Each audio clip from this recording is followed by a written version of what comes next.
దేవుని ఘనమైన శ్రేష్టమైన పరిశుద్ధ నామమునకు మహిమ స్తుతి ప్రభావములు కలుగునుగాక. బాగున్నారా? పరిశుద్ధాత్మదేవుడు మరికొ నూతన దినాన్ని మన జీవితంలో అనుగ్రహించి ఉన్నారు. ఈరోజు ఉదయం లేవంగానే మీరందరూ కూడా ప్రార్థన చేశారని, ప్రభుతో సమయాన్ని గడిపారని నమ్ముచి ఉన్నాను. ప్రతిరోజు ఎంత బిజీగా ఉన్నా, ఎన్ని పనులు ఉన్నా దేవునితో సమయాన్ని గడపండి. దేవునితో సమయాన్ని గడిపినప్పుడు మనకు సమాధానము, సంతోషము, ఆనందమును అనుగ్రహించే గొప్ప దేవుడు.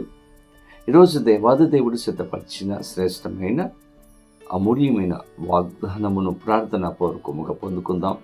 తలలో వంచండి, ప్రార్థన.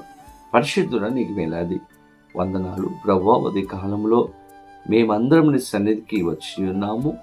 ఈరోజు మాతో మీరు మాట్లాడి బలపరిచి ధైర్యపరిచి నీ కృపలో భద్రపరచమని యేసు నామమున అడిగి వేడుకొనుచు ఉన్నాము మా పరమ తండ్రి, ఆమేన్. ఈ దినం దేవుని వాగ్దానమును చదువుకుందాం.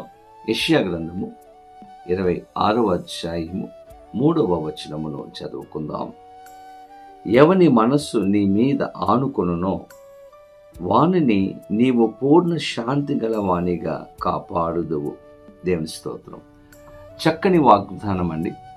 ఈరోజు దేవుడు మనకు సమాధానము, సంపూర్ణమైనటువంటి సంతోషమును అనుగ్రహించేవాడు. అంత మాత్రమే కాదు, మనలను కాపాడే దేవుడుగా ఆయన ఉంచి ఉన్నాడు. పూర్ణ శాంతి గలవానిగా ఆయన చేయగలడు, కాపాడగలడు.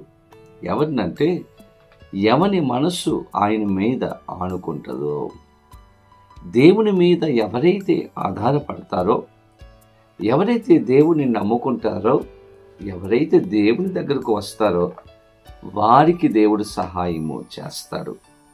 సంపూర్ణమైనటువంటి శాంతిని, సమాధానమును, కాపుదలను, భద్రతను అనుగ్రహించే గొప్ప దేవుడిగా నిలిచి ఉన్నాడు. ఈరోజు నీవు కూడా దేవుని దగ్గరకు రాగలిగితే నీకు సంపూర్ణమైనటువంటి సంతోషం, సగం సంతోషం కాదు, పూర్ణమైనటువంటి సంతోషమును, సమాధానమును నీకు ఇచ్చే దేవుడిగా నిలిచి ఉన్నాడు. బైబిల్ గ్రంథంలో ఎంతోమందికి దేవుడు సహాయం చేశాడు. ఎంతోమంది ఆయన దగ్గరకు వచ్చినప్పుడు గొప్ప శాంతిని, సమాధానమును దేవుడు అనుగ్రహించి ఉన్నాడు. మనందరికీ తెలిసినటువంటి ఒక స్త్రీ, మత్తయి సువార్త 15వ అధ్యాయంలో మనం చూస్తాం. కానాను స్త్రీ.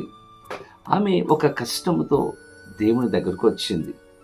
ఏంటి ఆ కష్టం అంటే, తన యొక్క కుమార్తెకు దయ్యము పట్టి బహు బాధపడుచూ ఉన్నది. కుటుంబంలో సమాధానం లేదు, సంతోషం లేదు, ఆనందము లేదు. ఎందుకంటే ఆ యొక్క యవ్వన కుమార్తె దయ్యము పట్టి బహు బాధపడుచూ ఉంది.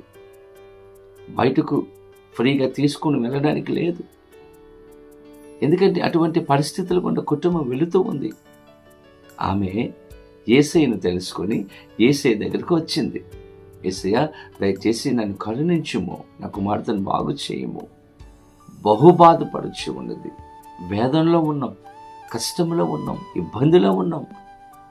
నాకు సహాయం చేయము, నా కుమార్తెను బాగు చేయము అని అడిగింది.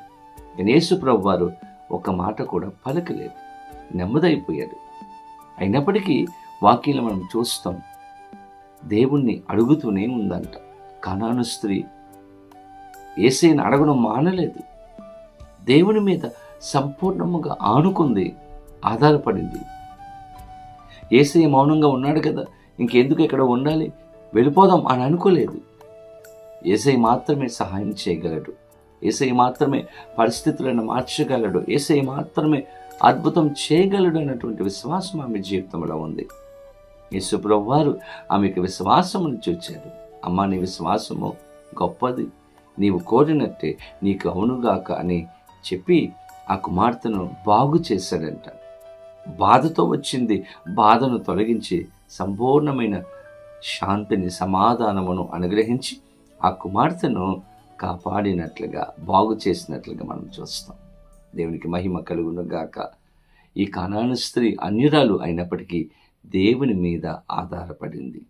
ఈ వాగ్దానం వింటున్నటువంటి నీవు కూడా దేవుని మీద ఆధారపడగలిగితే, దేవుణ్ణి నమ్ముకోగలిగితే, దేవుని దగ్గరకు రాగలిగితే నీకు కూడా సంపూర్ణమైనటువంటి శాంతి, సమాధానము, అనుగ్రహించి ఈ జీవితంలో గొప్ప కార్యములు చేస్తాడు. అటువంటి కృపా సహాయములు పరిశుద్ధాత్మ దేవుడు ఈ వాగ్దానము వింటున్న ప్రతి ఒక్కరికి అనుగ్రహించును గాక.